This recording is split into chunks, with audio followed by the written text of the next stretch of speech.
ناظرین، یہ ایک ایسی خبر ہے جسے سن کر میں بھی چونک گیا اور آپ بھی حیران ہو جائیں گے، اور یہ میرے خیال میں گزشتہ چند برسوں کی حیران کن ترین بریکنگ نیوز ہے،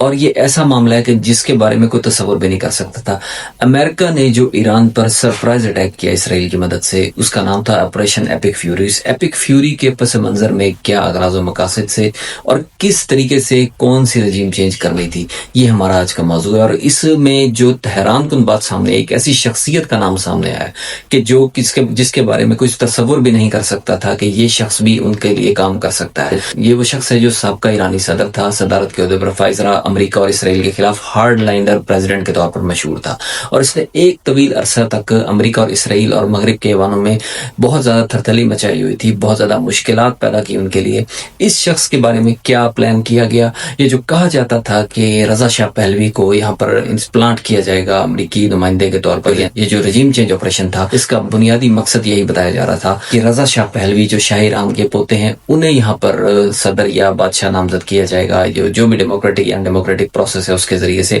ایپک فیوری آپریشن لانچ کیا گیا، اور اس میں سب مطمئن تھے کہ یہ جو شخصیت ہے یہ بالکل واضح ہے، اور اس کے بارے میں سب جانتے ہیں کہ یہ بندہ بعد میں حکومت کی معاملات کو سنبھالے گا۔ لیکن یہ سب کچھ دکھاوا تھا، ڈسیپشن تھی۔ ایکچولی ایک بہت بڑی گیم ہو رہی تھی جو 10 گنا زیادہ گھمبیر، تکلیف دہ اور سازش پر مبنی تھی، اور اتنی گہری گیم کے بارے میں تو کوئی بڑے سے بڑا اینالسٹ بھی تصور نہیں کر سکتا تھا۔ ناظرین، ہوا یہ کہ محمود احمدی نژاد وہ شخصیت تھے کہ انہیں کس لیے چنا گیا اور کس بنیاد پر اس کو اصل میں لانا تھا پاور میں۔ یعنی رضا شاہ پہلوی بہانا تھا، احمدی نژاد کو لانا تھا، احمدی نژاد کو ایران کا پریزیڈنٹ منتخب کروانا تھا، اور یہ وہ شخصیت ہے جس کے بارے میں اندر اور باہر کے تمام عناصر بالکل مطمئن رہتے ہیں کہ یہ شخص پاور میں آئے گا تو ایران اور عالم اسلام کے انٹرسٹ کے لیے، اہل غزہ اور فلسطین کے مفادات کے لیے کام کرے گا، مسلم امہ کو دھوکہ نہیں دے گا، بلکہ ان کے لیے سب سے بڑا امین بن کر سامنے آئے گا، اور اسے سپریم لیڈر بھی بنایا جا سکتا تھا۔ یہ ضروری نہیں کہ وہاں پر رجیم چینج کا مطلب یہ تھا کہ وہاں پر جو ولایت فقیہ کا سسٹم ختم کرنا ہو، بلکہ سپریم لیڈر بھی احمدی نژاد صاحب کو بنا دیا جاتا۔ اس کے پیچھے کیا سٹوری ہے، یہ بڑی تہلکہ خیز اور حیران کن ہے۔ اس کی میں نے تھوڑی سی ریسرچ کی، اور جو میں نے تھوڑا بہت سمجھا، میں بھی حیران ہوا کہ یہ کیا بات ہوئی ہے، انگشت بدندہ ہونے والی ہی بات ہے، اور وہ یہ کہ احمدی نژاد صاحب کو آج سے 7 سال پہلے منتخب کیا گیا۔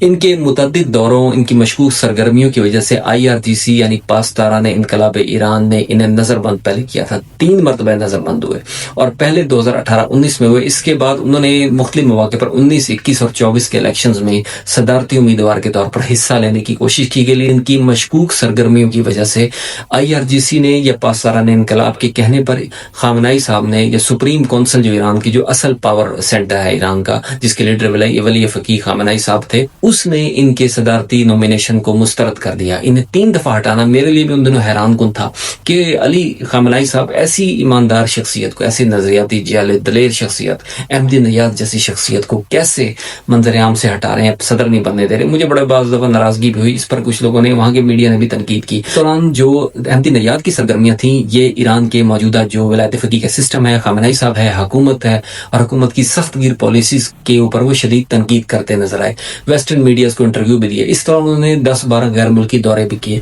ان دوروں سے اصل کہانی سامنے آتی ہے۔ اس کا دوروں کا جو ریکارڈ میں نے چیک کیا تو میں اور بھی حیران ہوا۔ اس میں 1-2 دورے ایسے تھے، وہ ہنگری کے بھی تھے، ہنگری کے، آذربائیجان وغیرہ کے دورے تھے، اور وہاں پر ان کی ملاقاتیں کچھ مخصوص جگہوں پر ہوئی۔ کچھ چیزیں ان کے شیڈیول سے ہٹ کر تھیں جو ریکارڈ نہیں ہوئی، لیکن ایران کی جو ایجنسیز تھیں ان کے پیچھے تھیں، انہیں شک تھا۔ ویسے بھی ان کا نظام بڑا زبردست ہے، تو انہوں نے اس بارے میں جانا کہ ان کی ملاقاتیں کچھ ویسٹرن شخصیات سے، ایمبیسڈر سے، کچھ مخصوص ایجنسیوں کے لوگوں سے ہوئی، اور یہ رابطے بڑھتے چلے گئے، اور ان پر نظر رکھی ہوئی تھی۔ اور جب ان کی سرگرمیاں حد سے بڑھ گئیں تو ایران میں انہیں نظر بند کر دیا گیا، اور نظر بند کر دیا گیا جب ایران پر حملہ ہوا ایپک فیوری، جو گزشتہ میں اسرائیل اور امریکہ نے سرپرائز اٹیک کیا تھا نیوکلیر ڈائلاگ کی آڑ میں۔ تو اس اٹیک کے دوران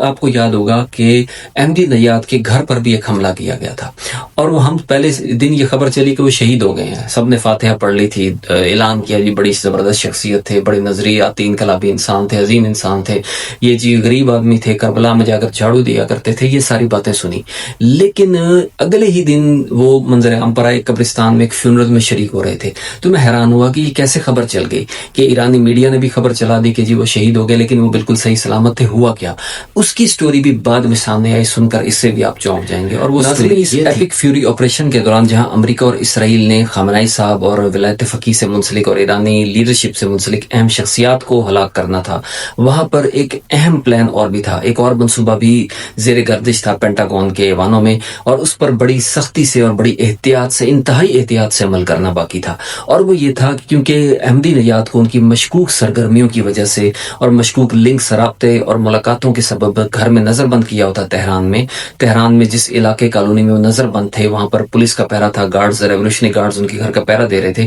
ان کی فیملی کی بھی محدود نقل و حرکت کی اجازت تھی، تو ہوا یہ کہ وہاں پر ان کے گھر پر میزائل اٹیک کیا گیا، لیکن وہ ایسا آرگنائزڈ اٹیک تھا، اس میزائل کے اندر ہیوی میٹیریل یوز نہیں کیا، جو ایکسپلوڈ ہوتا تھا اس میں تھوڑا سا میٹیریل تھا، یعنی اگر بڑا میزائل کہیں گرے تو اس سے ارد گرد کے 50-60 گھر تباہ ہو جاتے ہیں، 15-20 بلڈنگز گر سکتی ہیں، یا کم از کم 1-2 بلڈنگز گرتی ہیں، لیکن اس میزائل کا عجیب کام تھا کہ وہ اتنا بڑا میزائل گرا ہے، اور وہ 2000 کلومیٹر تک مار کرنے والا امریکی میزائل اس نے اٹیک کیا احمدی نژاد کے گھر کو، لیکن اس گھر کے صرف اس باہر کے ایریے کو ہٹ کیا جہاں پر گارڈز موجود تھے، یعنی گھر کا فرنٹ متاثر ہوا ہے، ان کا پورچ، ان کا لاؤنج جو تھا اور بالکنی وغیرہ وہ متاثر ہوئی ہے، لیکن باقی گھر محفوظ رہا، اور محمود احمدی نژاد معمولی زخمی ہوئے، ان کے گھر کا کوئی اور فرد ہلاک یا شہید نہیں ہوا، بلکہ وہ معمولی زخمی ہوئے۔ اتنا پلانڈ آرگنائزڈ اٹیک تھا کہ IRGC کے ممبرز مارے گئے، اور اس افراتفری میں پورے ایران پر حملے ہو رہے تھے، کسی پاس دوبارہ ٹائم نہیں تھا کہ انہیں دوبارہ نظر بند کرے، تو اس طرح ان کی نظر بندی ختم کرنے کے لیے ایپک فیوری کا ایک بڑا مقصد احمدی نژاد کی نظر بندی ختم کر کے انہیں آزاد کروانا تھا۔ اس اٹیک میں پہلے یہ اناؤنس کیا، ریمرز دی گئیں، پتہ چلا کہ وہ ہلاک ہو گئے احمدی نژاد، اور سب نے بڑا افسوس کیا جیسا کہ میں نے ذکر کیا، لیکن اس کے بعد احمدی نژاد صاحب اگلے دن ایک قبرستان میں ایک جنازے میں شرکت کرتے ہوئے نظر آئے، اور فیونرل میں موجود تھے، سب نے شکر ادا کیا، میں نے بھی شکریہ ادا کیا خدا کا، کہ میں نے کہا شکر ہے ایسی شخصیت زندہ ہے ایران میں، ہو اور امید باقی، لیکن اصل مقصد اس ایپک فیوری کا یہ تھا کہ اس اٹیک میں IRGC کے ممبرز ان گارڈز کو ہلاک کر کے ان کی نظر بندی اس جیل کو توڑنا تھا، اور اس کے لیے جو امریکی CIA کے ایک سرکردہ افسر نے بیان دیا ایک ویسٹرن میڈیا میں، ایک یوٹیوبر کو، اس نے کہا کہ اس کا نام آپریشن جیل بریک بھی ہم نے رکھا ہوا تھا، کہ ہم نے احمدی نژاد کی جیل کو بریک کرنا ہے، اور اس کے بعد اسے آزاد کروانا ہے، اور اس کے بعد اس شخصیت کو استعمال کرنا ہے۔ اسی لیے ٹرمپ نے ایک دفعہ اسٹیٹمنٹ دی تھی کہ ہم چاہتے ہیں کہ ایران کے اندر سے کوئی شخص آئے جو آ کر اقتدار کی زمام سنبھالے، یعنی ایران کے اندر سے کسی شخصیت کو لانا تھا۔ لوگ سمجھے گے کہ کوئی اور شخصیت ہوگی، لبرل تو مارے گئے، علی لاریجانی شہید ہو گئے، اور جو ڈوز تھی یعنی نرم گوشہ رکھنے والے مذاکرات کے حامی لوگ جو تھے وہ بھی شہید ہو گئے، تو اب کس کو لانا ہوگا؟ تو دراصل اس نرم شخصیت اور یہ اندر کی شخصیت سے مراد محمود احمدی نژاد فارمر پریزیڈنٹ آف ایران تھے، اور انہیں یہاں پر لانا تھا، یہاں پر پلانٹ کر کے اس کے بعد امریکی اسرائیل کے مفادات پورے کرنے تھے۔ لیکن یہ اس قدر رسکی آپریشن تھا، یہ کیسے ہوا میں آپ کو بتاؤں گا، مزید حیران ہوں گے کہ اس آپریشن کے لیے انہوں نے یہ کیا کہ یہ ان کے موساد کا آپریشن تھا، اور اسرائیلی آفیشل سے ان کی ہنگری میں ملاقاتیں ہوتی رہیں احمدی نژاد کی 1 سے زائد ملاقاتیں ہوئیں، اور ان کے روابط بھی تھے، کچھ انٹیلیجنس نیٹ ورک نے پکڑ بھی لیا، ان کے کچھ ڈیوائسز بھی ان کے ہاتھ آئیں۔ تو اس کے بعد یہ اتنا رسکی آپریشن تھا، ٹرمپ سے جب بات کی گئی پینٹاگون کے آفیشیل امریکی ڈیپ اسٹیٹ سے، تو انہوں نے کہا یہ بہت بڑا رسک ہے، ہم ایسے شخص پر کیسے رسک لے لیں جو شخص پہلے اتنا ہارڈ لائن رہا ہے، جو کہ امریکہ اسرائیل کی پالیسیز کے شدید خلاف تھا، ایٹمی پروگرام کا حامی تھا، ایگریسو تھا، فلسطین انتفاضہ کا شدید سپورٹر اور حمایتی تھا۔ اس شخص کو ہم کس طریقے سے ہم اعتماد میں لے لیں، ہم یہ بہت بڑا رسک لے رہے ہیں، ہمیں دھوکہ دے کر ڈبل ایجنٹ نہ ثابت ہو، بعد میں ہمیں اور زیادہ ہمارے نقصانات کا سبب بنے۔ لیکن نیتن یاہو اور محمود احمدی نژاد پر نیتن یاہو کو مکمل یقین تھا، اور اس یقین کی بنیاد پر ایپک فیوری شروع کیا، یعنی اس پورے کئی سو بلین ڈالر کے اس ملٹری آپریشن کے پس منظر میں احمدی نژاد کو لانا مقصود تھا، اور اگر یہ آ بھی جاتے کئی سال تو کسی کو، ہمیں بھی اندر کے لوگوں کو بھی، IRGC کو بھی شک نہیں ہونا تھا کہ جناب یہ شخص تو بڑا زبردست اس کا ٹریک ریکارڈ ہے۔ لیکن یہ اس کی دیکھے کہتے ہیں جب انسان لائلٹی بدل رہا ہو، اس کی کچھ علامات سے اس کی وفاداری تبدیل ہونے کا پتہ چلتا ہے۔ انہوں نے متعدد مقامات پر ایران میں جو